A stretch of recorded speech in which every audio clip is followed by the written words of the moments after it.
Hi guys, welcome to How to Solutions YouTube channel. In today's video, I'm going to show you how you can remove suggested account on Instagram search. Before getting into this video, must subscribe to our YouTube channel and click on the bell icon. So the first step you need to do is to open Instagram.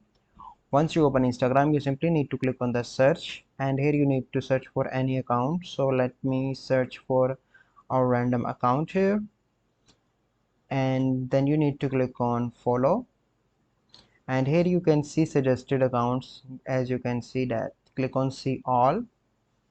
So how you can remove the search accounts, you simply need to click on the cross mark with the follow button and click on that again and again.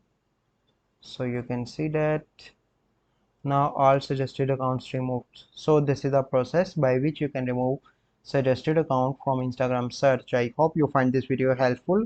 If you find this video helpful, must like this video, subscribe to our YouTube channel for future videos. We'll see you in the next video. Thank you. Have a good day.